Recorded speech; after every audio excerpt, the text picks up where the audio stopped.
Assalamualaikum warahmatullahi wabarakatuh.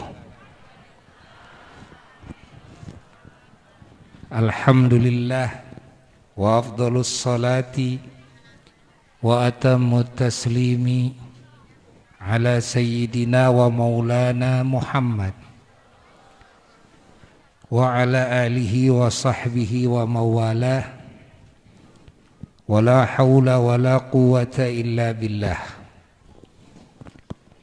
Amma ba'du fa ya ibadallah, usikum wa nafsi bitaqwallah, faqad fazal muttaqun.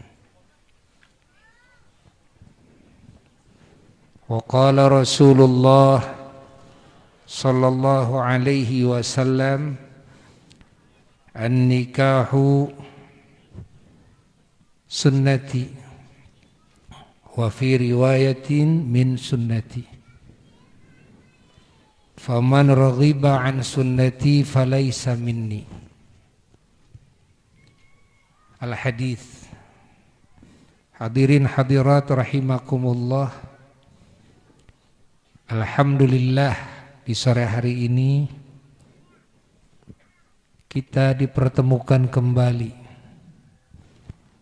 dalam majelis ilmunya, dalam majelis nasihat-nasihatnya, dalam majelis kasih sayangnya dan barokahnya, majelis ridhonya dan cintanya, majelis hidayahnya dan taufiknya, majelis janji-janjinya bagi hamba-hambanya yang beriman dan yang bertakwa, majelis ampunannya dan majelis ijabahnya, majelis cahayanya dan rahasia-rahasianya. Jazakumullah ahsanal jaza kepada sahibul bait Kang Arif beserta keluarga besarnya yang telah mengundang kita atas nama Allah dan Rasulnya. Karena acara pengajian hakikatnya yang mengundang bukan sahibul bait, tapi hakikatnya yang mengundang adalah Allah. Yang menjadi wasilah pertama yang mengundang adalah Rasulullah sallallahu alaihi wa alihi wasallam. Walaupun siapapun tidak ada yang pernah mengundang untuk hadir di majelis ilmu, di majelis zikir, cukuplah Allah sang pengundangnya.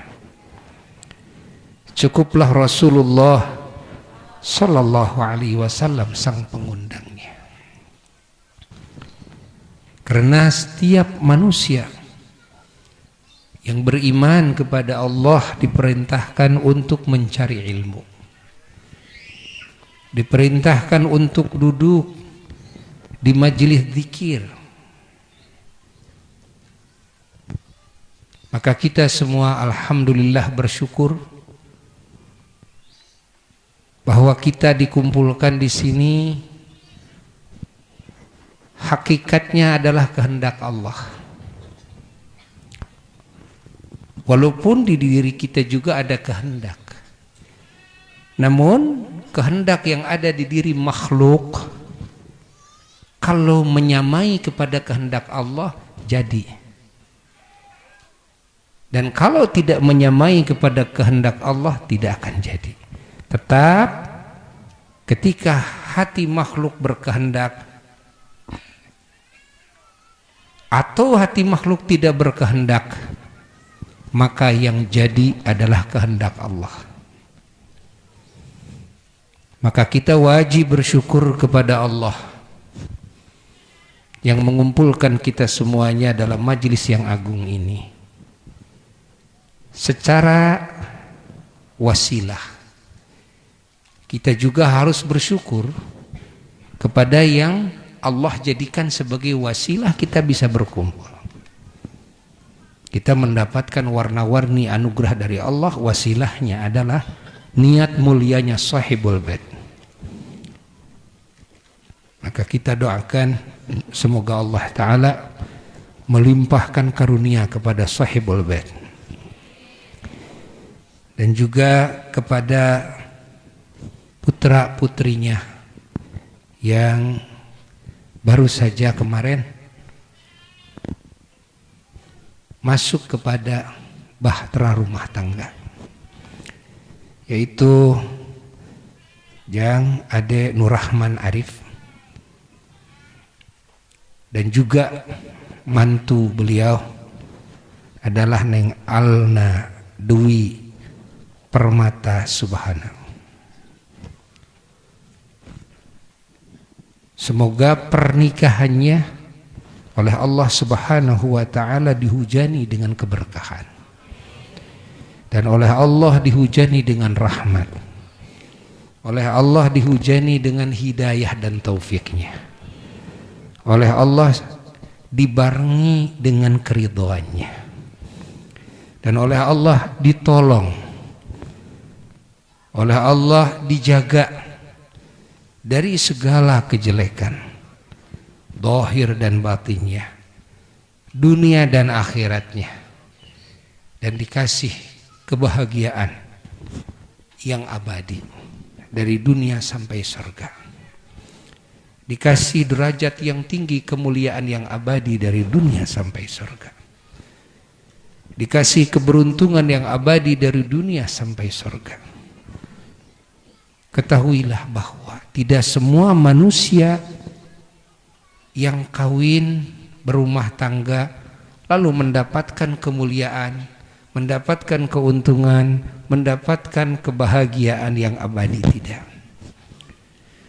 Justru kebanyakan nasib manusia ditakdirkan oleh Allah, kebanyakannya kebahagiaannya dan kemuliaannya, keberuntungannya hanya sampai kematiannya. Dari alam kubur ke sana, dalam kehidupan yang abadi, mereka tidak ditakdirkan oleh Allah menjadi ahli keberuntungan, tidak ditakdirkan.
Tidak ada yang abadi, dan juga tidak diabadikan oleh Allah.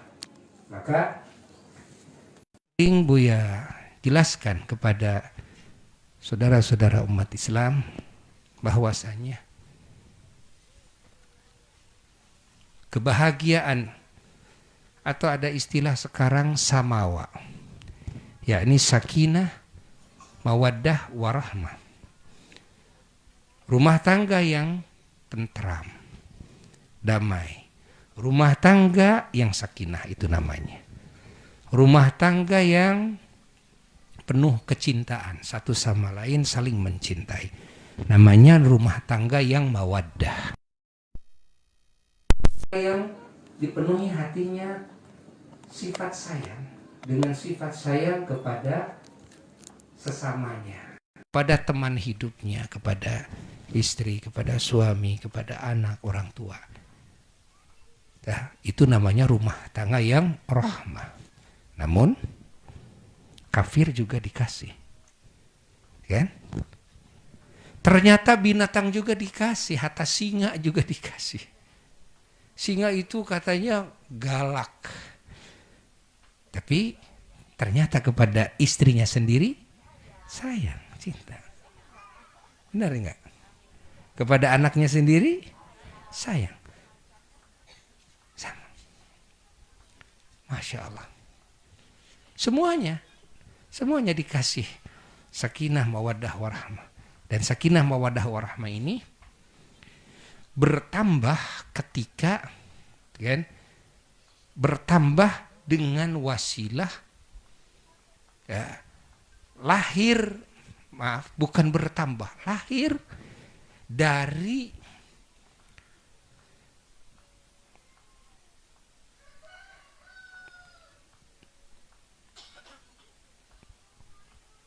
rahasia menciptakannya Allah kepada manusia, kepada binatang, dan kepada bangsa jin, kepada setan sekalipun, azwajan. Azwajan itu jodoh-jodoh. Maksud jodoh-jodoh, kan, bukan berarti berumah tangga semata. Tapi maksud jodoh-jodoh di sini ada dua jenis yang berjodoh. Yaitu ada laki-laki, ada perempuan. Ada bumi, ada langit. Ada atas, ada bawah. Itu artinya azwajan. Artinya azwajan, berjodoh-jodoh. Nah, dengan cara Allah menciptakan makhluknya azwajan berjodoh-jodoh, lahirlah hikmah. Dari cara Allah seperti itu, Allah lahirkan hikmah apa? Hikmah sakinah. Hikmah mawaddah. Kan? Hikmah rahmah. Rahmah itu sayang. Jadi kalau ada laki-laki saja sulit, gitu kan? Bisa saling mencintai, saling menyayangi, kan? Kan? Juga merasakan adem ayem, tentrem, nggelenggem istilahnya, ya. Sulit. Kehidupan di muka bumi ini cuma laki-laki saja. Atau cuma perempuan saja. Ya, maka Allah ciptakan jodoh-jodoh. Allah. Tapi ternyata samawa ini ya dibagi oleh Allah semuanya. Hatta kafir pun dibagi. Binatang pun dibagi. Kan? Karena samawa ini bukan titik pusat kejaran, pusat cita-cita, puncak bagi hamba-hamba Allah yang beriman. Adapun titik pusat, kan, puncaknya apa yang dicita-citakan oleh hamba-hamba Allah yang beriman bukan sekedar samawa, bukan sekedar hati bisa saling mencintai, bisa saling menyayangi. Bukan sekedar saya merasa tentrem punya istri saya ini, punya suami saya ini. Bukan sekedar begitu. Tapi ada yang dikejar. Apa yang dikejar adalah cintanya Allah. Adalah ridhonya Allah. Masya Allah. Yang dikejar adalah sayangnya Allah yang abadi dari dunia sampai surga. Ini yang dikejar. Ini yang dikejar. Ternyata tidak semua orang kan, yang mendapatkan cintanya Allah. Walaupun dalam rumah tangganya di dunia samawa. Jadi samawa itu bukan segalanya, fahami. Karena di sini mungkin ada sebagian saudara-saudara muslim yang salah di dalam kan tujuan atau salah dalam pemahaman ini bahwa yang disangka yang menjadi pusat kejaran kita adalah samawa. Tidak. Tapi keridhaan dalam samawa. Cintanya Allah dalam samawa. Faham? Kasih sayangnya Allah dalam samawa. Sampai janjinya Allah akan memberi surga kepada hamba-hambanya yang berumah tangga dengan maka surganya juga. Janji Allah ini kita kejar dalam samawa. Fahami oleh kita. Oleh sebab itu Allah meringkas di dalam firman-Nya. Allah berfirman, A'udzu billahi minasyaitonir rajim. Bismillahirrahmanirrahim. Wal 'asri innal insana lafi khusrin. Wal 'asri, demi masa. Masa apa? Masa kehidupan manusia yang sangat mahal. Hidup yang singkat ini sangat mahal.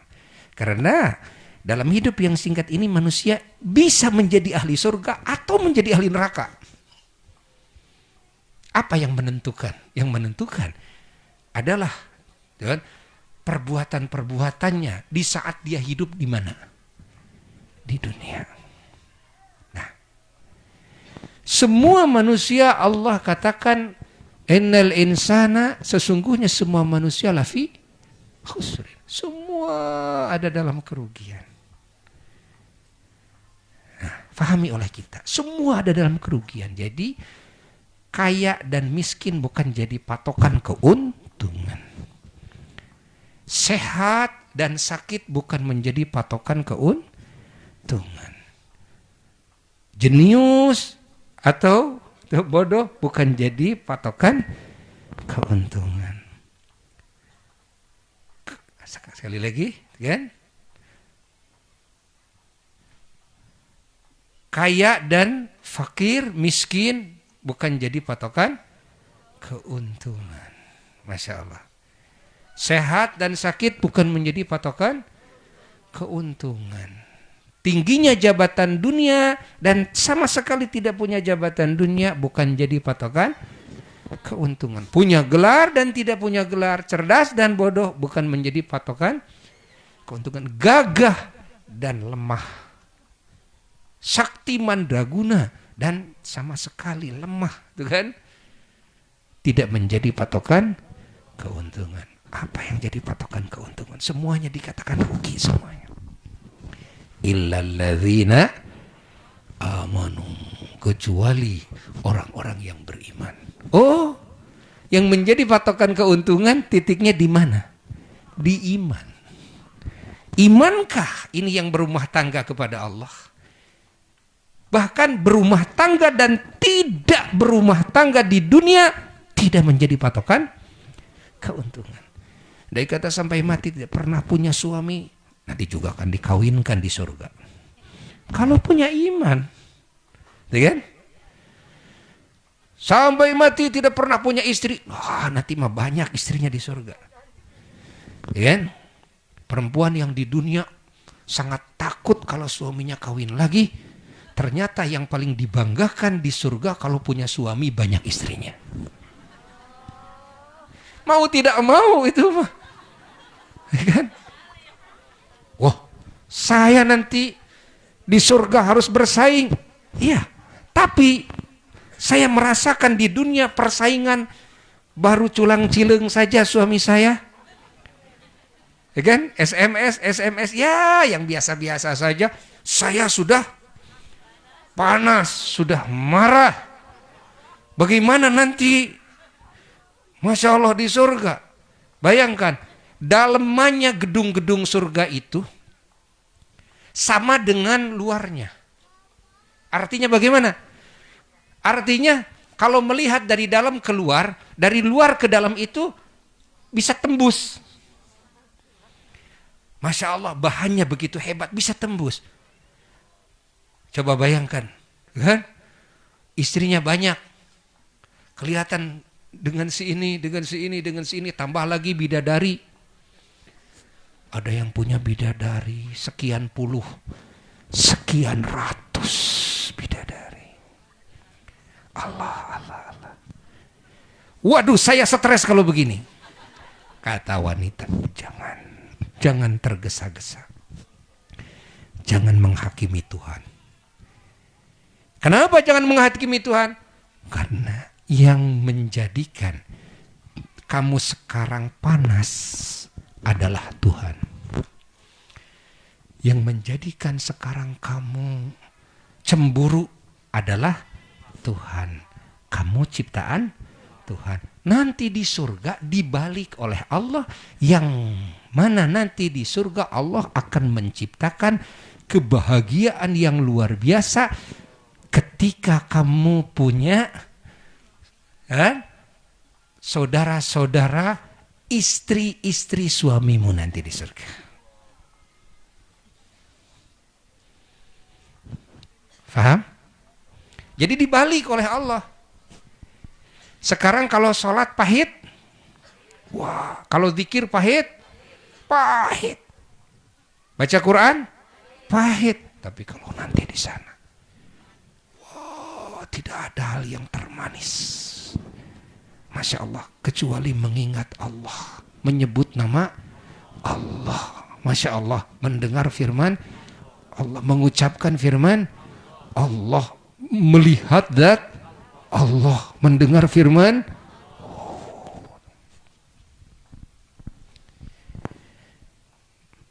Makanya dalam hadis kita mendengar para nabi itu kalau wafat di kuburnya itu sholat. Di kuburnya biasa sholat, berzikir biasa, Insya Allah. Dan ternyata banyak manakib-manakib para wali dari mulai zaman sahabat, tabi'in, tabi'in, yang ketika lubang lahatnya mau dirapiin, ada yang jatuh, ketika yang mau merapiin itu mau merapikan lahatnya, melihat keajaiban. Ternyata ini mayit, Masya Allah, tidak di tempatnya, dan tempatnya tidak sesempit itu. Dia melihat, Masya Allah, taman yang sangat indah, yang sangat luas sekali. Dia sedang sholat, Masya Allah, di tengah-tengah taman itu. Mayitnya kelihatan lagi sholat. Allah. Dan cerita seperti ini banyak, kejadian-kejadian yang dilihat langsung oleh orang-orang soleh. Subhanallah. Pahami? Sehingga zikir di alam kubur bagi orang soleh menjadi kenikmatan yang luar biasa. Jadi orang soleh di alam kuburnya sholat, zikir, baca Quran. Di zaman Nabi Rasulullah SAW dulu ada sahabat yang dia kecapean lalu naruh sorban di atas kuburan. Lalu terdengar ada yang sedang membaca surat Tabarok di dalam kuburan. Gak ada siapa-siapa. Lalu sahabat tersebut lapor kepada Rasulullah SAW dan oleh Rasul diiyahkan. Jadi ahli kubur, Masya Allah, ahli kubur itu yatazawaruna fi kuburihim, saling menziarahi, Masya Allah, saling melayat satu sama lain. Pengen ketemu sama orang tua, sama nenek, kakek, sama leluhur. Dulu di dunia belum pernah ketemu, tahu pun juga tidak. Ternyata, oh, uyut saya, bau saya, gitu kan? Yang mana mereka orang-orang yang beriman, Masya Allah, ada di tempat anu, ada yang ngasih tahu, saya pingin ketemu. Diantar oleh malaikat. Dan bahkan diantar dalam sebagian riwayat oleh seseorang yang oleh Allah sengaja diciptakan dari amal kita. Jadi amal kita yang nganter. Tapi wujudnya wujud manusia yang sangat ganteng sekali. Anak-anak katanya. Ya? Ganteng sekali. Ini yang nganter-nganter. Oh, mau ke Uyut. Oh, di tempat anu, yuk. diantar sana sini. Subhanallah. Masya Allah. Alangkah bahagianya ahli kubur yang beriman. Bahkan bisa bertemu dengan Rasulullah sallallahu alaihi wasallam yang di dunia kita hanya beriman, mendengar tentang ceritanya dan cinta dan sebagainya, memuji dan sebagainya. Tapi nanti bisa bertemu. Dari mulai kapan? Dari mulai di alam kubur. Makanya orang yang beriman, yang soleh, menghadapi mati itu tidak takut. Kenapa? Karena akan bertemu dengan para kekasih. Akan berkumpul dengan para kekasih. Subhanallah. Ya kan? Yang takut itu orang semacam Buya. Ya, orang semacam Buya dosanya banyak. Masya Allah, amal solehnya alah mana atuh. Waduh, tuh kan? Yang ada juga ini apakah diterima atau tidak oleh Allah. Ya kan? Karena diterimanya amal kan bergantung kepada beberapa faktor. Ya, keimanan, ilmu yang sahih, akhlak yang mulia, niat yang lillahi ta'ala, ikhlas yang lillahi ta'ala. Wah, Masya Allah. Begitu menelaah sholat, kan? Setiap hari yang 5 waktu telaah sholat. Waduh, lagi sholat saja sudah sok kalau direnungkan. Lagi sholat ini belum assalamualaikum. Kenapa? Baru saja saya hilang ingatan kepada Allah. Baru saja saya malah ingatnya kepada si A dan si B. Baru saja ini. Padahal saya sedang baca Al-Fatihah. Belum selesai sholatnya, udah ngawur.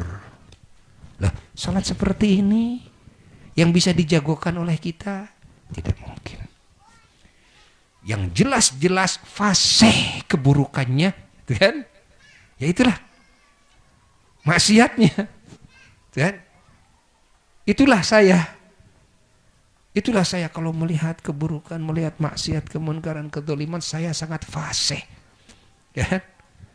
Tapi ketika melakukan amal soleh, Masya Allah, astagfirullahaladzim, maka diperintahkan banyak istighfar, baca istighfar setelah sholat.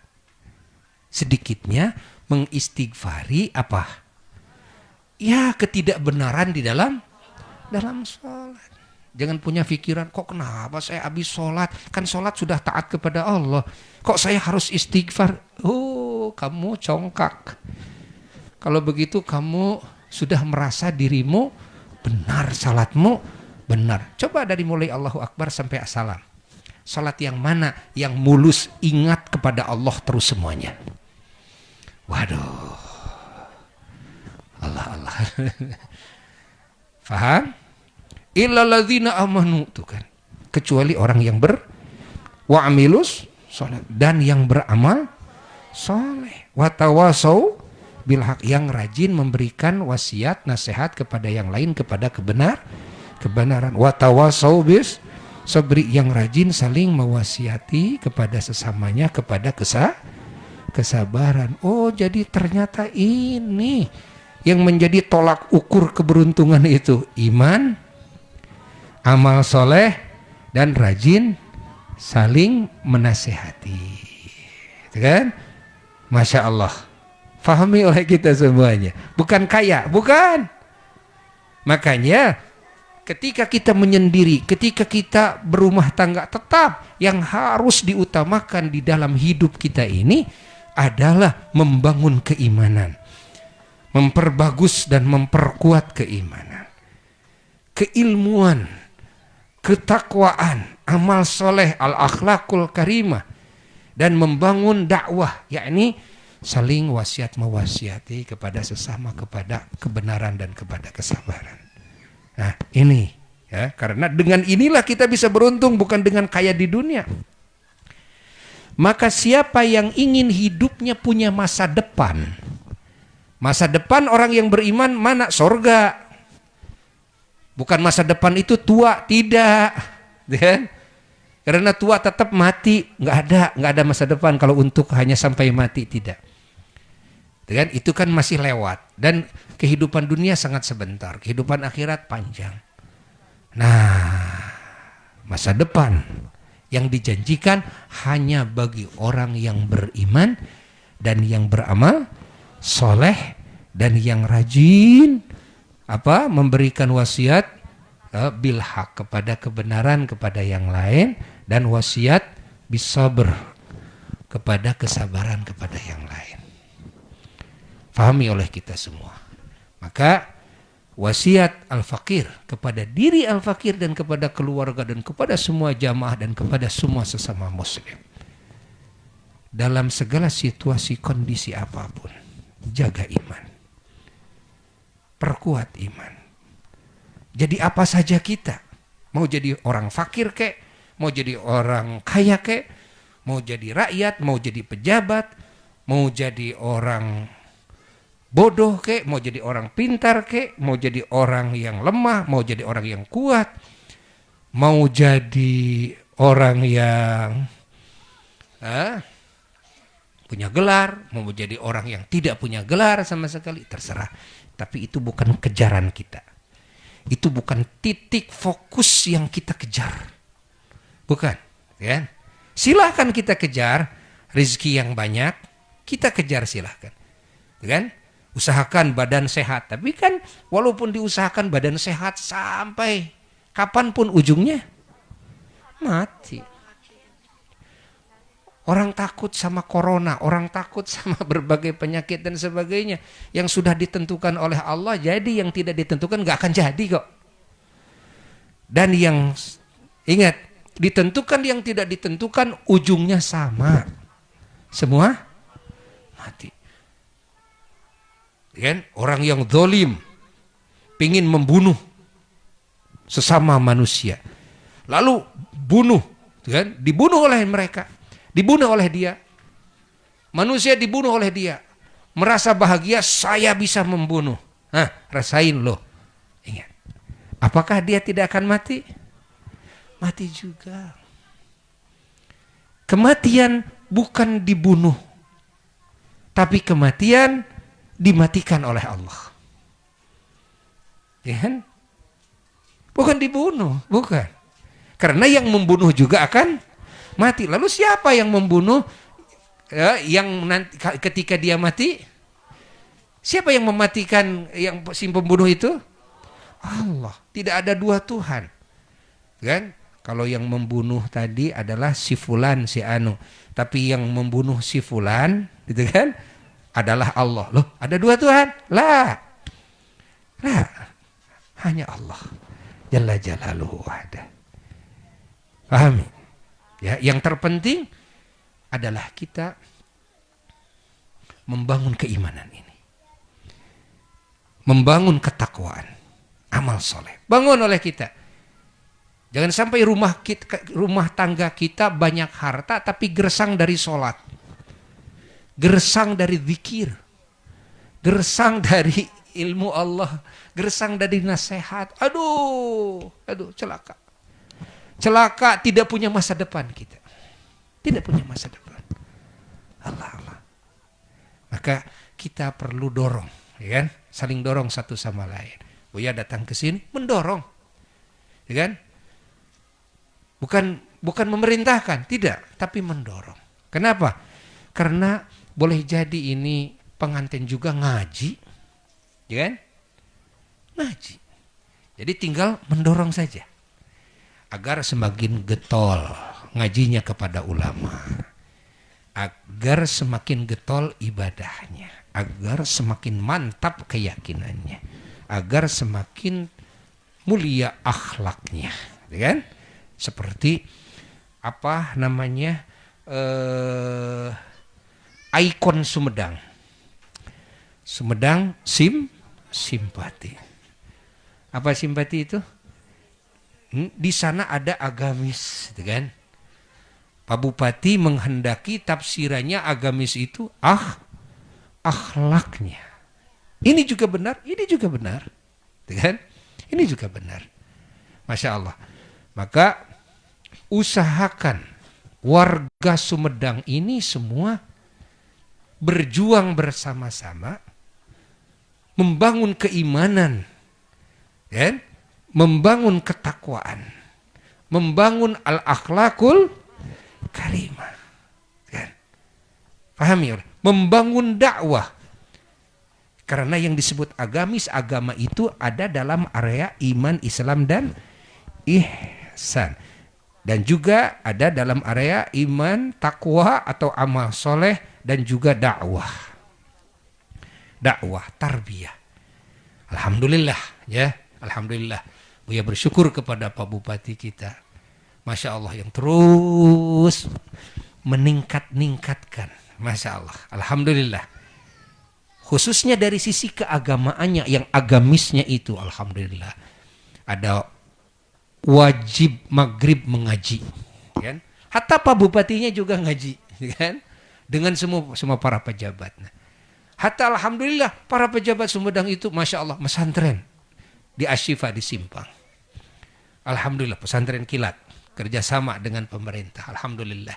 Dan Buya berharap bukan sekedar para pejabat di Sumedang saja, tapi semua para pejabat di Indonesia ini, namanya pejabat muslim, agar kan mendapatkan bimbingan ulama-ulama Allah. Sehingga kalau mendapatkan bimbingan ulama Allah itu, di samping masya Allah punya masa depan, gitu kan, hidup bernegara ini, mengurus rakyat ini akan tenang, akan tenang. Masya Allah, ketika mengurus negara dengan penuh hidayah, bimbingan dari Allah, dengan akhlak yang mulia. Masya Allah. Ketika interaksi dengan sesama, dengan akhlak yang mulia, dengan hidayah, maka ini akan tenang. Lalu ada yang bertanya, tapi Buya, kan sekarang atas nama Islam, atas nama Quran hadis malah jadi ribut.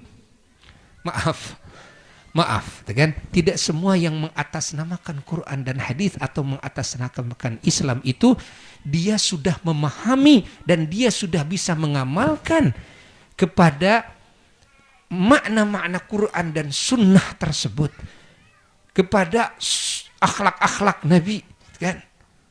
Tidak. Kan? Boleh jadi terjadi, dan ini sudah terjadi, kekeliruan di dalam pemahaman. Lalu kecacatan di dalam penauladanan kepada akhlak Nabi. Kan? Pahami? Kan?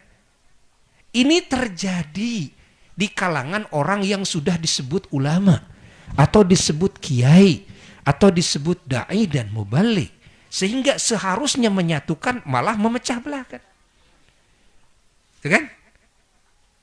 Seharusnya membimbing dengan baik, dengan akhlak, tapi malah dengan caci maki dan sebagainya. Pahami?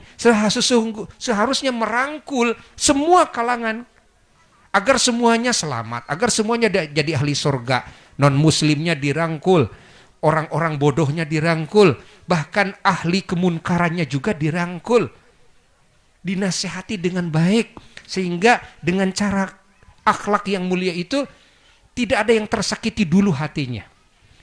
Tidak ada yang merasa saya pernah dihina, saya pernah direndahkan, saya pernah dilecehkan. Tidak. Tapi betul-betul saya disayangi. Oh, kiai ini, ustadz ini betul-betul sayang kepada saya. Dan saya merasakannya, kasih sayang ulama ini, kasih sayang da'i ini, dan sebagainya. Dan tidak pernah saya tersinggung dengan perkataannya atau dengan sikapnya. Kan? Nah, da'i seperti ini, ya, yang dibutuhkan dan yang dimaksud. Ulama-ulama seperti ini yang dimaksud. Bukan yang lantang mengucapkan Quran dan hadisnya, tidak. Kan? Karena tidak sedikit orang yang ada dalam kebenaran, dia tidak hafal Quran dan hadis. Tapi sesuai keyakinannya, pemikirannya, niatnya, perilakunya, ucapannya dengan apa yang diperintahkan oleh Allah dan Rasulnya dalam Quran hadis. Padahal Quran hadisnya dia tidak hafal. Tidak masalah. Inilah orang yang beruntung ketimbang orang yang hafal Quran hadis tapi dia salah memahaminya, tidak bisa mempraktekannya, menyalahi aturan Quran itu sendiri, hadis itu sendiri, ini yang bahaya. Dan ini bisa melahirkan akhlak yang tercela kepada masyarakat banyak. Akhirnya bukan tenang masyarakat itu, malah gelisah, malah panas hawanya itu. Akhirnya pingin menelaah kekurangan orang. Kalau udah dapat kekurangannya, lalu di-share. Innalillahi wa inna ilaihi. Sampai kapan pekerjaan orang muslim seperti ini? Sampai kapan? Mau sampai mati seperti itu? Nah, yang akan menghadapi mati kita, pahami? Yang menghadapi imma kita mendapatkan pahala, wa imma kita mendapatkan siksaan. Siapa? Ya kita, saya. Maka janganlah kita ingin tahu kepada kekurangan orang. Ketahuilah terus, introspeksi terus terhadap kekurangannya diri sendiri. Terus membangun. Ketika malakal maut datang, mudah-mudahan kita sudah ada di titik kesempurnaan. Masya Allah, dalam keimanan, dalam ketakwaan. Ini yang diharapkan. Andai kata masih banyak dosa yang tersisa, mudah-mudahan kita sudah bisa mentaubatinya. Andai kata ada yang tidak tertaubati, mudah-mudahan Allah mengampuninya dan mendapatkan syafaat dari baginda Rasulullah Sallallahu Alaihi Wasallam. Itulah yang bisa Buya sampaikan. Mohon maaf, Buya berbicara pakai ini karena apa? Sekarang musim pandemi, kan? Maaf, Buya cerita sedikit. Buya saja ketika sakit tanggal 13 November. Sampai Buya ngumpet. Kenapa? Harus menjaga, kan? Berarti 3 kali 14, kan? Dari tahun 12 sampai sekarang, kan? Tetap harus menjaga. Walaupun sudah merasa sehat, ini sudah merasa sehat, tapi harus menjaga. Jaga, jangan sampai kita yang menularkan kepada yang lain. Karena lebih berat hukum menularkan kepada yang lain ketimbang ditulari oleh orang lain. Pahami? Lebih berat hukum menularkan kepada yang lain ketimbang ditulari oleh yang lain. Maka Kak Buya barusan sebelum berangkat ke sini mendapatkan nasihat dari istri Buya. Ya, harus bawa mic sendiri, katanya. Oh benar juga harus punya. Para artis aja punya, kenapa mau balik tidak punya? Tapi Buya punya, sebetulnya punya mic. Alhamdulillah bagus juga mic-nya. Nanti Buya akan bawa nih nasihat yang penting. Betul, di saat seperti ini sangat penting sekali. Setiap mau balik harus punya mic sendiri, karena mic dari tukang sound dipakai sama siapa saja. Sementara yang kita khawatirkan dari percikan air liur, gitu kan? Dari percikan air liur, ya. Ini yang kita khawatirkan. Jadi kita saling menjaga satu sama lain. Laksanakan protokol kesehatan, ya. Jangan salaman dulu dengan Buya. Jangan terlalu dekat-dekat dengan Buya. Jangan. Kalau mau ngasih duit lewat apa? Lewat transfer saja. Rekeningnya Asyifa, Yayasan Asyifa, wah terpang-pang di FB dan sebagainya. Yayasan Asyifa, udah. Tinggal, mau laporan sama Buya, silahkan. Tidak laporan juga, tidak apa-apa. Pokoknya kirim aja. Tuh, setiap bulan 100 juta enggak apa-apa. Karena Buya kan sedang membangun. Kalau sedang membangun 100 juta itu bisa seminggu, gitu kan? Namanya juga lagi membangun, itu kan, membangun pesantren. Kalau kita ingin ikut membangun, ayo Buya ajak. Siapa yang punya rezeki lebih tapi syaratnya yang halal, bukan dapat nipu, bukan dapat riba, dan pokoknya syaratnya yang masukkan ke rekening Yayasan Asyifa, sudah terpang-pang di mana-mana, ya kan? Nah itu masuk ke sistem. Kalau ke Yayasan Asyifa masuknya, alhamdulillah, dan sudah banyak jamaah yang bukan jamaah sekalipun Buya juga gak kenal, tiba-tiba ada yang ngirim, subhanallah, ada yang datangkan batu, ada yang datangkan besi, ada yang datangkan semen. Orangnya nggak ada, ya. Subhanallah. Ya, Buya doakan semuanya siapapun yang ikut berjuang di jalan Allah, ya, bersama Buya khususnya, semoga semuanya dikumpulkan dengan para syuhada. Dibariskan di barisan para syuhada, para ulama, para wali, ya. Para nabi, khususnya Sayyidina Maulana Muhammad SAW. Sekian yang bisa Buya sampaikan. Mohon maaf dari segala kekurangan. Sahibul Bait, Buya tidak akan masuk dulu ke rumah, langsung naik mobil. Wassalamualaikum warahmatullahi wabarakatuh.